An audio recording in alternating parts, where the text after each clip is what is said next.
Shalom, selamat pagi saudaraku yang terkasih GKI Kana. Puji Tuhan, sebelum kita masuk di dalam firman Tuhan, kita mau berdoa bersama ya. Terima kasih Tuhan Yesus buat pagi hari yang indah ini. Tuhan, kami bersyukur Tuhan sudah memberkati kami di sepanjang malam kami bisa tidur dengan nyenyak. Dan pagi hari yang indah ini, hari Sabat, hari penuh kenikmatan, kembali kami datang Tuhan menghadap hadirat-Mu. Sekalipun kami di rumah kami masing-masing, tapi kami Tuhan mempersiapkan diri kami Tuhan untuk menyambut lawatan-Mu Tuhan. Tuhan, ibadah di pagi hari ini Tuhan, kami percaya Engkau Tuhan Allah hadir di dalam setiap pribadi-pribadi kami, dan Engkau sudah Engkau menolong di dalam ibadah ini Tuhan, di dalam pemberitaan firman Tuhan Yesus. Engkau menolong, Engkau urapi hamba-Mu ini Tuhan yang tidak ada apa-apanya ini. Sembunyikan hamba-Mu di belakang salib-Mu. Engkau yang berbicara Tuhan, Engkau yang berbicara kepada setiap kami, khususnya di GKI Jemaat Kana ini Tuhan. Terima kasih Tuhan Yesus, terima kasih. Di dalam nama Tuhan Yesus kami mengucap syukur dan berdoa. Haleluya, amin. Saudaraku yang terkasih, ya sebelum kita masuk di dalam firman Tuhan pagi hari ini, saya mau memperkenalkan diri lebih dahulu. Ya, ada pepatah bilang kalau tidak kenal maka tidak sayang. Ya, puji Tuhan. Kalau jadi mungkin satu saat nanti kalau kita mungkin ketemu di jalan atau dilihat, oh ya bisa ketemu, oh jemaat GKI Kana begitu ya. Puji Tuhan. Saya bernama Ibu Pendeta Rini Gunadi. Tuhan percayakan kepada saya jemaat di GAB Pemulihan Imamat Rajani yang berada di Jalan Tegal Sari nomor 62. Ya, puji Tuhan, Tuhan mempercayakan jemaat kepada saya bukan karena kuat dan gagah saya, tetapi karena kasih karunia yang Tuhan berikan kepada saya. Puji Tuhan. Ya, kita lanjut untuk masuk di dalam firman pagi hari ini. Kita baca sama-sama dalam Lukas pasal yang ke-10 ayat yang ke-38 sampai yang ke-42. Injil Lukas pasal yang ke-10 ayat yang ke-38 sampai yang ke-42. Sebelum kita baca firman pagi hari ini, saya beri tema berikan kepada Tuhan yang terbaik. Ya. Di dalam tema firman Tuhan pagi ini, kita mau belajar untuk memberi kepada Tuhan yang terbaik. Ya. Apa itu yang terbaik? Dan apa itu yang Tuhan mau? Ya. Dan bagaimana cara memberi yang terbaik kepada Tuhan itu? Ya, sama-sama kita mau belajar pada pagi hari ini. Ya, kalau saya berikan contoh ya, kalau kita mau memberikan kepada sesama ya, memberi satu hadiah ya, satu bingkisan, satu apapun ya, baik itu kepada suami, kepada istri, kepada orang tua, kepada anak, kepada saudara, kepada teman, pasti kita mau memberikan itu yang terbaik ya, sehingga si penerima tadi mereka boleh senang gitu ya. Nah, itu kerinduan kita pasti yang seperti itu ya. Itu kita berikan kepada sesama manusia ya. Terlebih kalau kita mau memberikan kepada Tuhan ya. Nah, pagi hari ini kita mau belajar saudaraku dari kisah ini di dalam Injil Lukas pasal yang ke-10 ayat 38 sampai 42 ini di dalam perikopnya Maria dan Marta ya. Maria dan Marta. Ya, kita mau baca ya.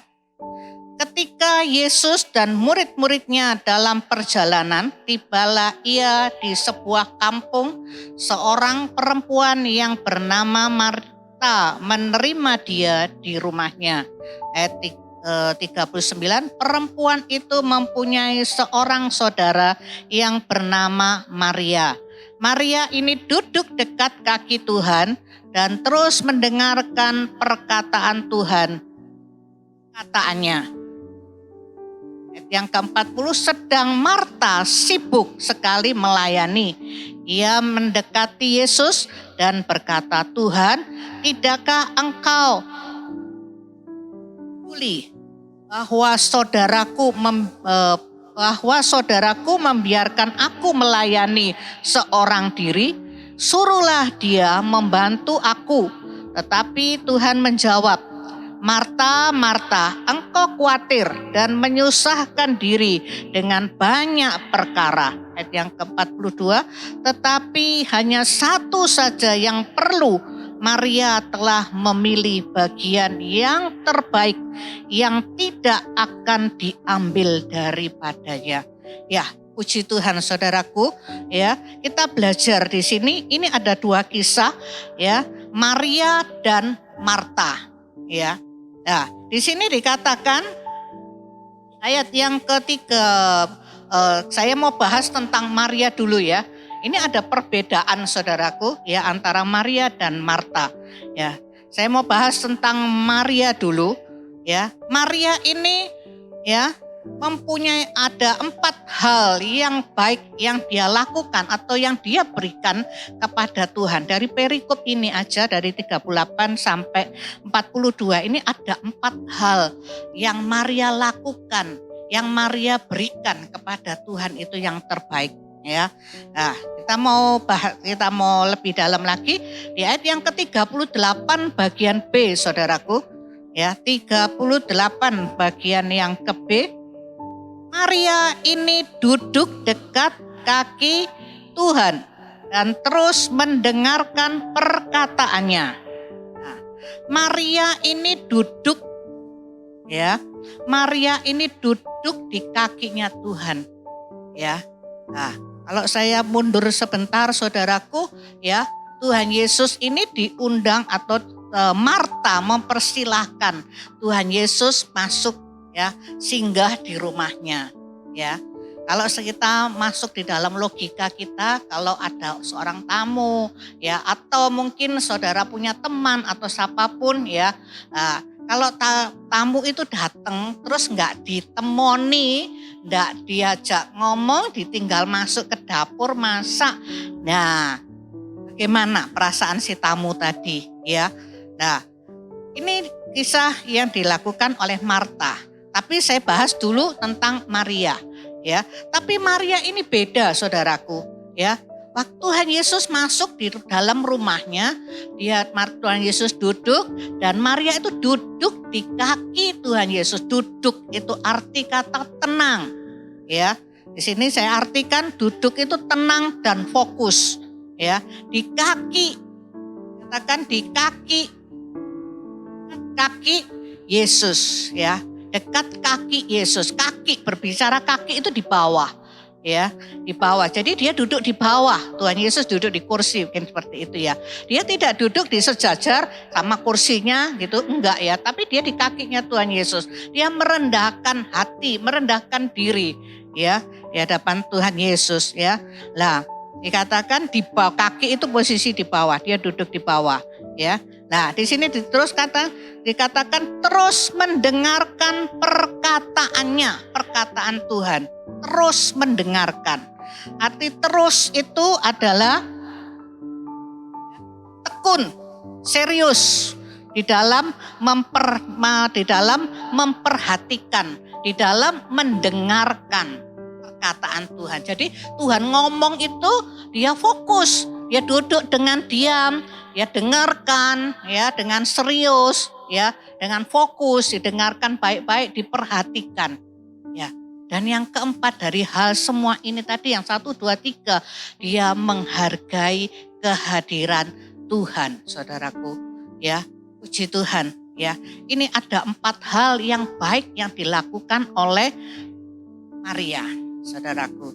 Ya, dan di sini dikatakan yang di ayat yang ke-42, ya, ini Tuhan sendiri loh yang ngomong, ya.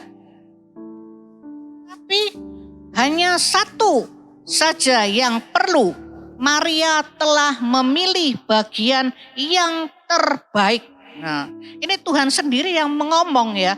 Ya, tetapi hanya satu hal saja yang perlu, ya. Dikatakan Maria ini memilih bagian yang terbaik. Jadi kata memilih, saudaraku, segala sesuatu apa yang kita kerjakan, ya, itu harus kita pilih. Kita mau memilih melakukan yang baik atau memilih melakukan yang tidak baik, ya. Kita mau memilih melakukan A atau mau memilih melakukan yang B. Itu pilihan itu dari diri kita sendiri. Dan di sini dikatakan Maria telah memilih yang baik. Wow, luar biasa saudaraku, ya. Saya berhentikan dulu di sini. Nah, saya kembali ke Marta, karena ini ada 2 perbedaan sifat, maka nantinya bagaimana di dalam menghadapi masalah dengan kedua orang, perbedaan di dalam sikapnya, ya. Nah, saya di kisahnya Marta, ya, kalau tadi Maria ada 4 hal yang terbaik yang dia lakukan, ya, untuk Tuhan. Dan yang Marta di sini dikatakan yang 38, ya, seorang perempuan yang bernama Marta menerima dia, huruf besar itu Yesus, di rumahnya.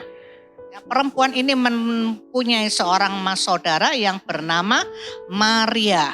Ya, saya lanjutnya di ayat yang ke-40, sedang Marta sibuk sekali melayani. Iya, Yesus mendekati. Iya, ini Marta. Marta mendekati Yesus dan berkata, Tuhan, tidakkah engkau peduli bahwa saudaraku membiarkan aku melayani seorang diri? Suruhlah dia membantu aku. Ya, ayat 38 mengatakan Marta menerima Yesus masuk di dalam rumahnya. Baik, langkah itu langkah yang baik. Ya, tetapi setelah Yesus masuk di dalam rumahnya, ya, maka Yesus tidak ditemoni gitu ya, bahasa Yunani ini ya, tidak disambut gitu loh ya, tapi dia tinggal pergi, dia masak ya, mungkin ya, dikatakan ini kan dengan dikatakan sibuk melayani, ya, sibuk sekali melayani, saudaraku, ya. Nah, ujungnya ya, dia iri hati karena sibuk melayani, ya, kecapean, akhirnya dia timbul iri hati kepada saudaranya yang bernama Maria, ya. Lah, kata melayani ini kelihatannya baik, saudaraku, ya. Mana ada orang melayani itu enggak baik? Pasti baik. Oh, melayani musik, oh melayani firman, oh melayani jadi katakan mimpin pujian, baik, itu baik melayani. Ya, karena ini kisah ini Marta ini adalah dia melayani, mungkin dia hobinya masak, karena nanti di dalam Injil Yohanes pasal yang ke-12 dia juga masak juga, melayani juga, ya, mengadakan perjamuan dia melayani. Jadi mungkin hobinya masak ya. Ya. Oke, ya. Tetapi saudaraku perlu tahu, ya, yang terbaik yang Tuhan minta, yang Tuhan inginkan adalah waktu kita, ya, waktu kita bersekutu dengan Tuhan, waktu kita untuk saat teduh, ya, berdoa, merenungkan firman Tuhan, ya, merenungkan firman Tuhan, belajar untuk mendengar suaranya Tuhan. Tuhan ini mau ngomong apa yang Tuhan mau di dalam hidup saya, begitu ya. Nah, dan terus melakukan itu yang Tuhan mau. Ya, saya teringat dengan ada firman Tuhan berbicara, mendengarkan lebih baik daripada korban. Nah, terus saudaraku ya. Nah, di sini alih-alih Marta ini, kembali ke Marta ini iri hati kepada saudaranya. Ya, dia bilang bisiki kepada Tuhan Yesus, dia datang pada Yesus, dia bilang, "Tuhan, tidakkah engkau peduli?" No, yang suruh masak siapa? Yang suruh sibuk siapa? Ya, tapi dia ngilokno Tuhan. Tuhan, engkau enggak peduli. Aku nih capek loh, aku nih sibuk sendirian, enggak ada yang bantu. Wow, saudaraku, ya. Dari sini katakan bahwa saudaraku membiarkan aku melayani seorang diri, ya. Suruhlah dia membantu aku. Ujung-ujungnya dia iri hati, saudaraku. Ya, saudara perhatikan dengan dua kisah di dalam Injil Lukas 10 ayat yang ke-38 sampai 42 ini kisah Maria dengan Marta. Sifat Maria, dia yang menghargai kehadiran Tuhan, ya, dia menghormati kehadiran Tuhan, ya, menyambut dengan baik, dengan apa tadi? Duduk di kaki Tuhan Yesus, mendengarkan, menyimak, memperhatikan, ya, apa yang Tuhan perkatakan, apa yang Tuhan bicarakan, ya. Ini sifat Maria. Tetapi Marta beda saudaraku, ya, dengan sibuk sekali. Tadi sudah saya bacakan seperti itu, ya. Nah, saat ini saudara Maria dengan Marta, dia punya saudara bernama Lazarus, ya. Di saat mereka menghadapi masalah, ya, saudara, kita buka, ya, di dalam Injil Yohanes. Dalam Injil Yohanes, pasal yang ke-11 ayat 1 sampai 4, 17 sampai 44, ya. Kisah ini mungkin kita dari sekolah minggu kita sudah pernah dengar. Kisah ini tidak asing. Judulnya Lazarus dibangkitkan, ya. Saya enggak baca semua, saudara mungkin bisa baca di rumah. Cuman poin-poinnya aja yang bersangkutan dengan ini saya bacakan, ya. Yang pertama, ya, yang ayat 1, ada seorang yang sedang sakit namanya Lazarus. Ia tinggal di Betania, kampung Maria dan adiknya Marta. Maria ialah perempuan yang pernah meminyaki kaki Tuhan dengan minyak mur dan menyekanya dengan rambutnya. Dan Lazarus yang sakit itu adalah saudaranya. Kedua perempuan itu mengirim kabar kepada Yesus, "Tuhan, dia yang engkau kasihi sakit." Ya. 4, ketika Yesus mendengar kabar itu, Yesus berkata, penyakit itu tidak akan membawa kematian. Ya, saya tidak mengungkapkan, membahas tentang Lazarus yang sakit, mati dan dibangkitkan, tetapi ini kisahnya, ya. Jadi Maria dan Marta ini bersaudara, ya, dan dia saat menghadapi masalah, dia punya saudara, punya adik yang bernama Lazarus, sudah sakit. Dan waktu sakit dia sudah mengirim kabar kepada Tuhan Yesus, ya. Nah, setelah itu sampai Tuhan Yesus tidak hadir, sampai akhirnya Lazarus meninggal. Nah, sama-sama mengalami masalah. Ya, masalah pasti ada keluarga yang sakit sampai meninggal, pasti itu masalah, pasti itu kesedihan, pergumulan, ya saudaraku. Tapi di sini beda Maria dengan Marta di dalam bersikap, ya. Nah, kita bahas lanjut di ayat yang ke-17. Saya bacakan, maka ketika Yesus tiba, didapatinya Lazarus telah 4 hari berbaring di dalam kubur. Betania terletak dekat Yerusalem, kira-kira 2 mil jauhnya. Di situ banyak orang Yahudi telah datang kepada Marta dan Maria untuk menghibur mereka berhubung dengan kematian saudaranya.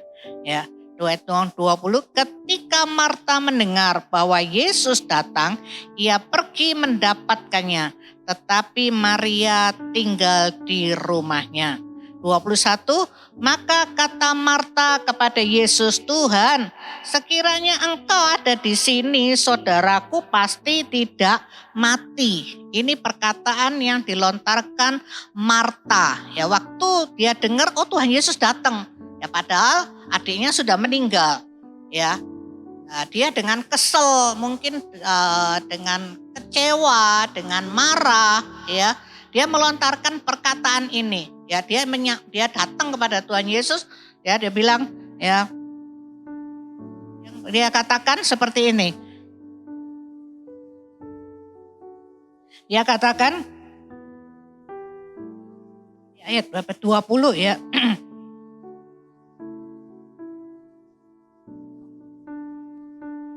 Ya, tetap ya. Ayat 21. maka kata Marta kepada Yesus, "Tuhan, kiranya Engkau ada di sini, saudaraku pasti tidak mati." Ya. Nah, ini saudaraku, ya, terus 22, tetapi sekarang pun aku tahu bahwa Allah akan memberikan kepadamu segala sesuatu yang engkau minta kepadanya. 28, kata Yesus kepada Marta, saudaramu yang kata Yesus kepada Marta, saudaramu akan bangkit. Ya, Tuhan Yesus ngomong saudara kepada Marta. Terus yang bantah ayat ke-24, kata Marta kepada Yesus, aku tahu bahwa ia akan bangkit pada waktu orang bangkit pada akhir zaman. Ya.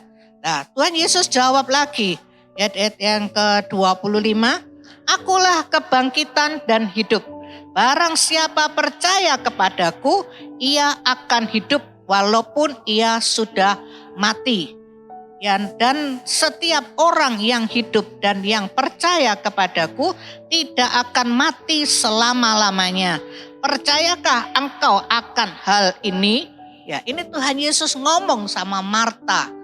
Ya, nah, jawab Marta, ya, di 27, ya Tuhan, aku percaya bahwa Engkaulah Mesias, Anak Allah, Dia yang akan datang ke dalam dunia. Ya, dia Tuhan ngomong sama dia, tapi dia nggak tangkep gitu loh. Apa Tuhan ngomong itu dia nggak tangkep gitu loh ya. Malah malah dibilang debat ya, argumen gitu loh dengan Tuhan. Ya, selain Tuhan ngomong itu dia, oh ya Tuhan aku percaya. Ya kan gitu ya. Enggak dia malah berargumen dengan Tuhan ya, debat dengan Tuhan. Ya, lalu dia pulang memanggillah Maria. Maria ini tenang, dia di rumah. Ya, dia katakan di ayat yang ke-20. Ke-20 bagian terakhir itu, tetapi Maria tinggal di rumah. Jadi, nah, waktu Marta ini memanggil Maria, nah di sini saudaraku ini sikap Maria. Ya tadi itu ceritanya sikapnya Marta.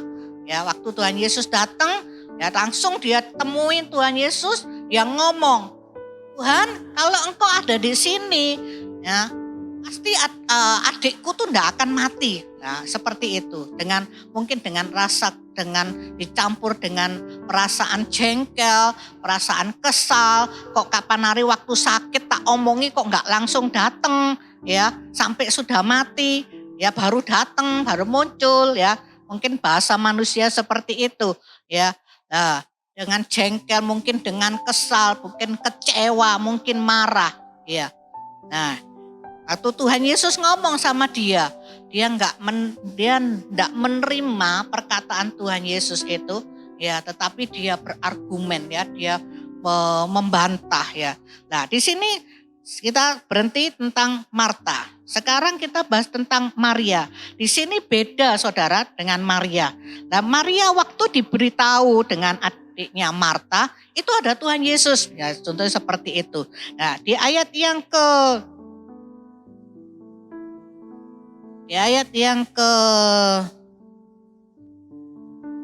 1 aja ya, dimulai ya.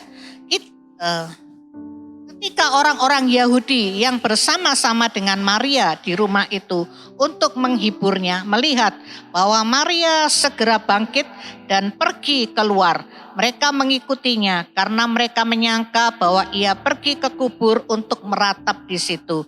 Ayat 32, setibanya Maria di tempat Yesus berada dan melihat Yesus, ya dia huruf besar Yesus, tersungkurlah ia di depan kaki Yesus. Nah, ini beda. waktu Maria berjumpa dengan Tuhan Yesus, dia tersungkur saudara di depan kaki Tuhan Yesus. Dia nangis ya. Dia bilang sama perkataannya dengan yang dikatakan dengan Marta, tapi beda sikap saudaraku ya. Nah, di sini dikatakan Maria tersungkur ya di depan kaki Yesus dan berkata kepada Tuhan, Tuhan, sekiranya Engkau ada di sini, saudaraku pasti tidak mati. Perkataan itu sama dengan yang diucapkan oleh Marta, tapi beda sikap saudaraku. Ya, kalau Maria ini dia tersungkur, dia nangis ya. Tuhan, kalau Engkau seandainya di sini, mungkin saudaraku nggak mati gitu ya. Dengan memelas gitu loh ya, dengan nada yang memelas. Ya mungkin seperti itu ya. Ayat 33, ketika Yesus melihat Maria menangis, lah ini. Dan juga orang-orang Yahudi yang datang bersama-sama dia, maka masykulah hatinya. Hati Tuhan, masykulah tuh hatinya Tuhan. Ia sangat terharu dan berkata, di manakah dia kamu baringkan? Jawab mereka, Tuhan, marilah dan lihatlah. Ya, maka menangislah Yesus. Loh, ini loh, Tuhan Yesus sampai nangis, saudaraku. Tuhan Yesus terharu. Tuhan Yesus itu berbelas kasihan, ya. Nah, kata orang-orang Yahudi, lihatlah betapa kasihnya kepadanya. Tetapi beberapa orang di antaranya berkata, ia yang memelekkan mata orang buta, tidak sanggupkah ia bertindak sehingga orang ini tidak mati? Ayat yang ke-38, maka masykulah pula hati Yesus. 2 kali saudaraku dikatakan masykulah hatinya Tuhan Yesus itu. Ya, sampai Tuhan Yesus menangis. Ya, nah, jadi dikatakan ayat yang ke-38 lanjut tadi. Lalu ia pergi ke kubur itu. Kubur itu adalah sebuah gua yang ditutup dengan batu. 39, kata Yesus, angkat batu itu. Nah, Tuhan Yesus memerintahkan angkat batu itu. Ya, tetapi di sini alih-alih lagi Marta ya. 39 tadi dikatakan Marta, saudara orang yang meninggal itu berkata kepada Yesus, kepadanya huruf besar, Yesus, Tuhan, ia sudah berbau, sudah 4 hari ia mati. Nah, padahal di ayat yang tadi dikatakan ayat yang ke-25 Tuhan ngomong, ya toh, ya. Akulah kebangkitan dan hidup, barang siapa yang percaya kepadaku ia akan hidup walaupun ia sudah mati. Dan setiap orang yang hidup dan yang percaya kepadaku tidak akan mati selama-lamanya. Percayakah engkau akan hal itu? Ya, Tuhan itu sudah ngomong dengan Marta. Tapi mungkin bahasa di Yunaninya ngewes saudaraku. Ya, waktu Tuhan nyuruh memerintahkan suruh golingno batu yang menutupi gua yang Lazarus, almarhum Lazarus itu tadi dimakamkan itu tadi ya, dia ngomong gitu ya, sudah bau sudah 4 hari, lapo dibuka gitu loh, bahasa manusia, bahasa kita gitu ya, lapo dibuka sudah bau sudah 4 hari ya, nggak melihat siapa ini ya. Saudaraku, lanjut terus ya. Maka mereka mengangkat batu itu. Ayat yang ke-40 ya. Jawab Yesus, bukankah sudah kukatakan kepadamu, ya, jikalau engkau percaya, engkau akan melihat kemuliaan Allah. No, sampai Tuhan ini ngomong bolak-balik saudaraku, ya.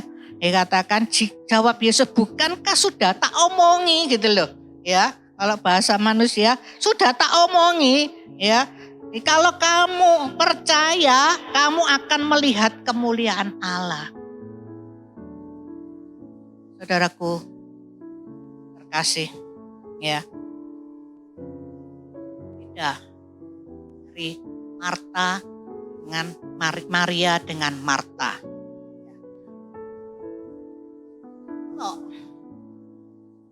dalam perjalanan hidup kita, kekristenan kita, atau kita sebagai mengaku diri kita sebagai anak-anak Tuhan, orang-orang Kristen, gitu. Dia mau melayani ataupun tidak, it's okay. Ya. Tapi kalau keseharian perjalanan hidup saudara ya tidak dekat kepada Tuhan, tidak melekat kepada Tuhan, tidak ada waktu. Tuhan, aku nggak punya waktu, sibuk. Ya, sekarang masa pandemi ini sudah dikasih waktu sebanyak-banyak mungkin. Semua ada di rumah. Masih beralasan lagi, ya. Aku sibuk lah, aku capek lah, aku ini. Tidak ada waktu untuk Tuhan. Ya, tidak ada hubungan intim dengan Tuhan. Tidak bersekutu dengan Tuhan. Ya. Tidak merenungkan firman Tuhan, ya, tidak mau belajar untuk dengar suara Tuhan, ya, mau melakukan firman Tuhan, ya. Kalau orang yang demikian, maka kalau di saat mengalami masalah, di saat mengalami pergumulan, problema di dalam kehidupan ini, maka orang itu tidak akan kuat. Itu tadi panik, kecewa, ya, seperti Marta itu tadi. Seperti Marta itu tadi, dia gerutu, kecewa, marah, ya, bersungut-sungut. Itu yang reaksinya, ya. Karena saya teringat dengan di dalam Yeremia 17 ayat yang ke-8. Pohon itu ditanam di tepi aliran air. Ya, dan akar-akarnya itu merambat ke dalam sampai ke sumbernya. Maka pohon itu tumbuh menjadi kuat. Ya, pohon itu akan tumbuh menjadi kuat. Ya, kalau tidak dekat kepada sumbernya, ya, maka pohon itu tidak akan kuat. Ya, kalau dia kena panas, kena hujan, ya akan mati, kering, layu dan mati. Ya. Tapi kalau pohon itu ditanam ya di tepi aliran air dan akarnya itu masuk ke dalam sampai ke sumber air, dia mendapat kekuatan. Ya, sekalipun hujan, panas, badai, angin, dia tetap bisa berdiri teguh. Sama. Kalau hidup kita ini tidak mendekat diri kepada Tuhan, tidak ada hubungan intim dengan Tuhan, ya, kita nggak akan kuat, saudaraku, di dalam mengalami masalah, di dalam mengalami pergumulan hidup ini, ya, nggak akan kuat, ya, saudaraku. Jadi, mari, saudaraku, ya, kita mau memberikan kepada Tuhan itu yang terbaik, karena Tuhan itu sudah memberikan kepada kita itu nyawanya, ya. Tidak bisa dinilai dengan uang, ya, tidak bisa dinilai dengan uang. Tuhan sudah rela mati di atas kayu salib, ya, nah, untuk menebus dosa saudara dan saya. Jadi mari, saudaraku, kita mau memberikan kepada Tuhan itu yang terbaik. Yang Tuhan inginkan adalah waktu kita, ya. Tuhan itu senang kalau kita ini bercengkrema, ya. Tuhan itu senang kalau kita ini dekat kepada Tuhan. Tuhan itu senang kalau kita ini melibatkan Dia di dalam apapun yang kita mau lakukan, ya. Kita mau bekerja, kita mau apapun, ya, kita mau melakukan segala sesuatu, kita tanya sama Tuhan. Itu Tuhan itu senang. Lain sama dengan manusia. Nah, kita manusia mungkin bosen, ya, gitu, ya. Ya, tapi Tuhan enggak. Tuhan itu justru tambah senang seperti itu. Bukan Tuhan itu egois, bukan Tuhan itu jahat, tapi Dia tahu kemampuan anak-anaknya. Kalau di luar Dia, maka anak-anaknya, kita ini orang Kristen ini, kita akan tidak kuat menghadapi masalah pergumulan di dalam hidup ini, ya. Apalagi sekarang ini masa pandemi ini, ya. Dan ini akan berkepanjangan dan bukan hanya sakit fisiknya aja, ekonomi juga berdampak. Nek sudah ekonomi berdampak, nanti antara keluarga juga berdampak gara-gara gen, ya, saudara, bisa gegeran, suami istri gegeran, ya, ujung-ujungnya nanti ada perceraian. pada semua yang jelek-jelek. Ya, kalau kita tidak ditanam, kita tidak melekat kepada Tuhan, tidak punya kekuatan kita. Ya, oleh sebab itu kita melekat kepada Tuhan. Ya, puji Tuhan, saudaraku. Ya, kita buka lanjut di dalam Injil Yohanes 12.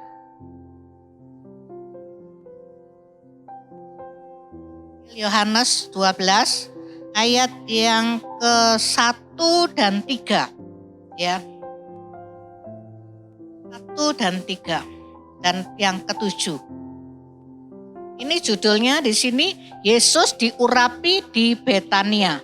Saya bacakan ya. Ayat yang pertama, 6 hari sebelum Paskah, Yesus datang ke Betania, tempat tinggal Lazarus yang dibangkitkan Yesus dari antara orang mati. 2, di situ diadakan perjamuan untuk dia, huruf besar itu Yesus, dan dan Marta melayani. Sedang salah seorang yang turut makan dengan Yesus adalah Lazarus. Ayat yang ketiga, maka Maria mengambil setengah kati minyak narwastu murni yang mahal harganya, lalu meminyaki kaki Yesus dan menyekanya dengan rambutnya, dan bau minyak semerbak di seluruh rumah itu. Saya lompat di ayat yang ke-7.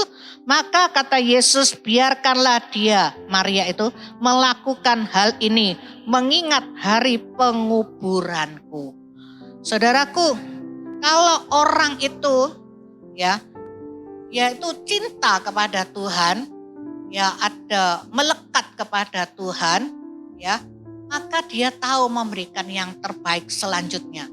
Yang diminta Tuhan memang adalah waktu kita, hidup kita ini yang Tuhan minta, yang utama, Selain itu, kalau kita sudah mempersembahkan hidup kita, kepada Tuhan, dengan kita mengasihi Tuhan, maka kita juga tahu memberikan yang terbaik. Seperti Maria ini di dalam Injil Yohanes 12 ini ayat yang ketiga, dikatakan Maria mengambil setengah kati minyak narwastu murni yang mahal harganya. Dia mempunyai minyak narwastu.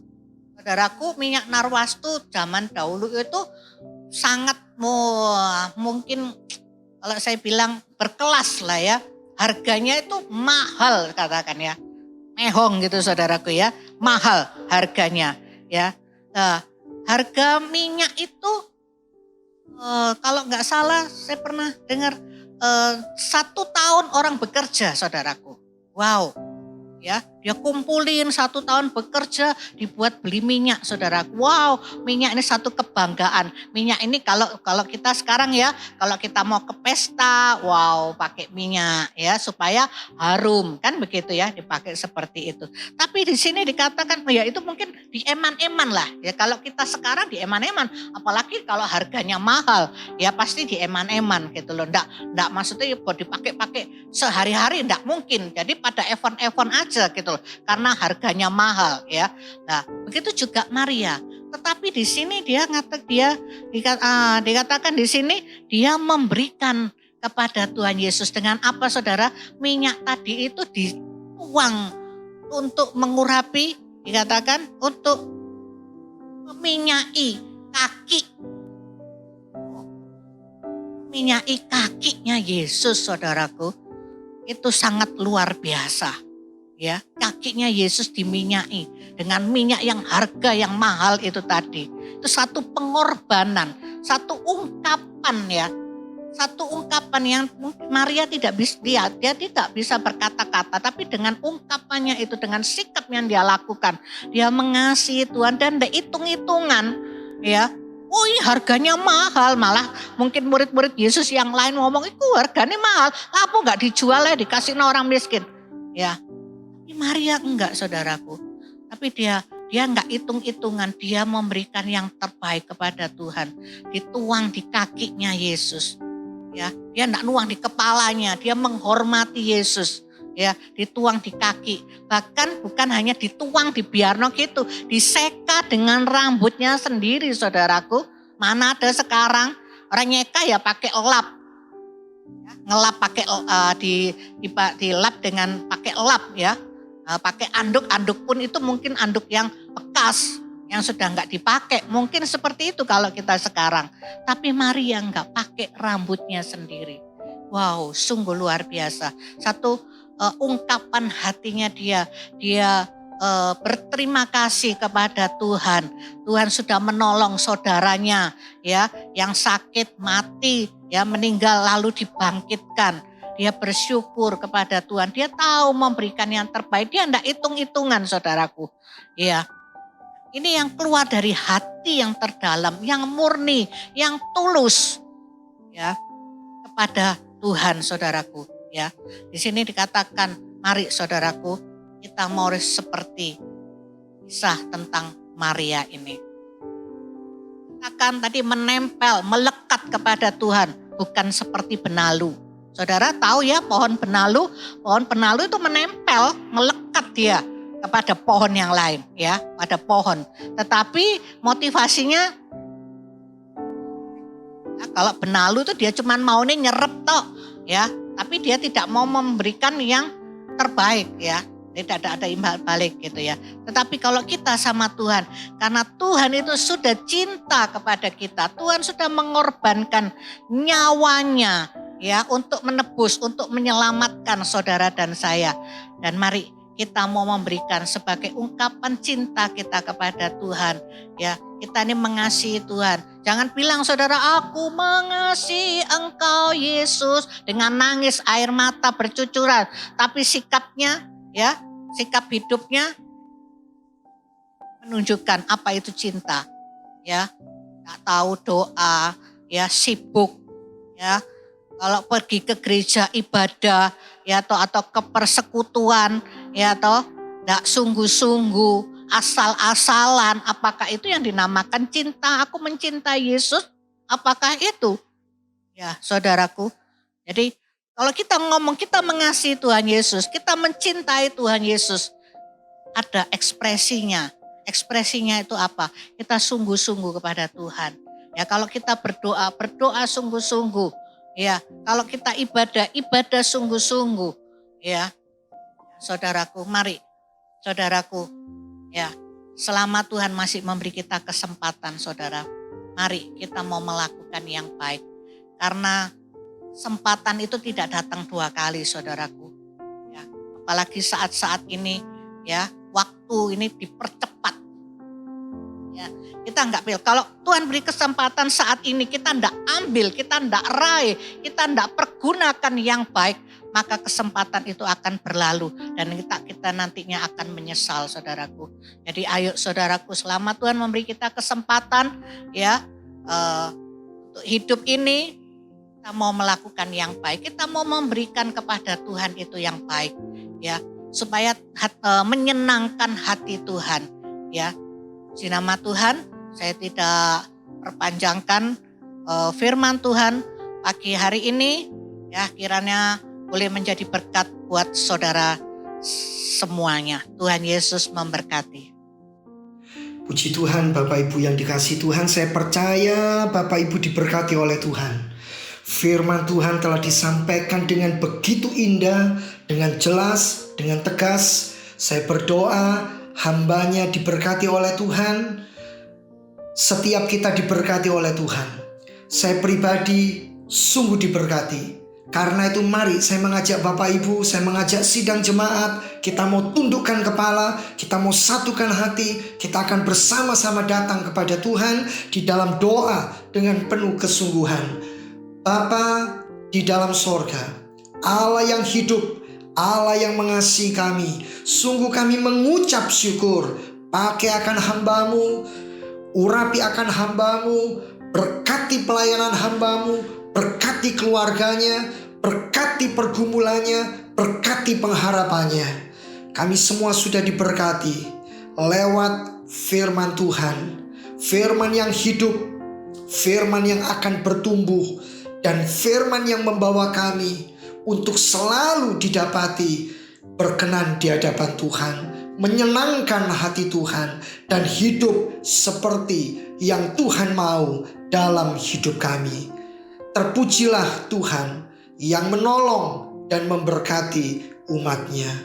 Bapa, kami menyatukan hati untuk menyerahkan negeri yang kami cintai, untuk mendoakan Bapak Presiden sebagai pemimpin di negeri kami, juga wakilnya, juga semua para menteri, juga semua pejabat tinggi dan tertinggi negara. Kami juga menyatukan hati untuk memberkati dan menyerahkan TNI dan Polri. Kami percaya Indonesia milik Tuhan.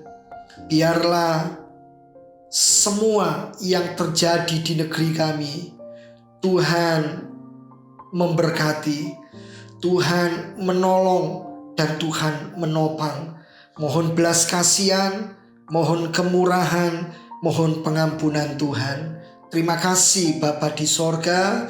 Berkat Tuhan buat saudara-saudara kami yang sedang terpapar COVID, yang sedang menantikan jamahan tangan Tuhan untuk disembuhkan dan dipulihkan dengan seutuhnya.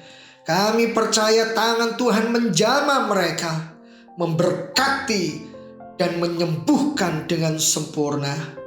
Kami juga mendoakan pahlawan-pahlawan kemanusiaan yang masih bekerja keras pagi, siang, dan malam untuk menyelamatkan dan untuk melakukan tugas dan panggilan yang mulia untuk melayani sesama.